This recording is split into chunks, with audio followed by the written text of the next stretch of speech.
Hi everyone, আজ নিয়ে আসলাম কাতলা মাছ আর ভেন্ডি দিয়ে রেসিপি। কাতলা মাছ ভাজা হলো, মাত্র দুটি ভাজি করে রেখে দিব। রাখার পরে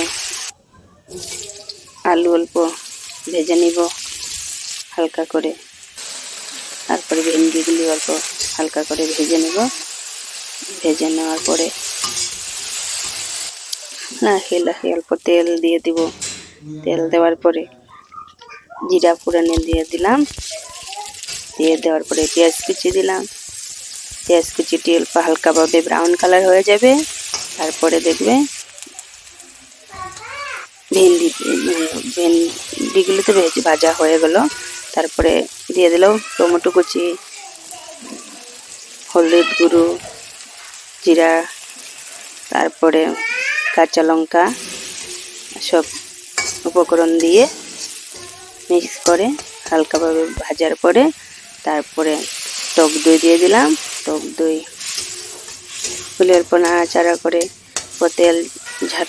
তেল ছাড়ার পরে দিয়ে দিলাম আলুগুলি আগে দিয়েছি, সেটাই কারণ আলুগুলি অল্প হালকাভাবে সিদ্ধ হয়ে যাবে। হালকা সিদ্ধ হওয়ার পরে ভেন্ডি ছেড়ে দিব। উপর ঢেকেও দিয়েছিলাম, তো ভেন্ডিগুলি দিয়ে দিলাম। ভেন্ডিগুলি এমনভাবে রান্না হয় কোনোদিনও ভেন্ডি পিছলা হবে না।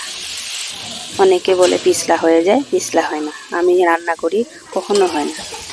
ভেন্ডিগুলো পরে দিলেই হয়, হালকা ভেজে দিলে খেতেও হালকা হালকা পাতলা ঝোল হবে। দিয়ে দিব এবারে 8 পিস মাছ দিয়ে দিলাম। দেওয়ার পরে এভাবে অল্প ঢেকে রেখে দিলাম হালকা আছে 10 মিনিট। এবারে হয়ে গেল। দেখুন আমাদের হালকা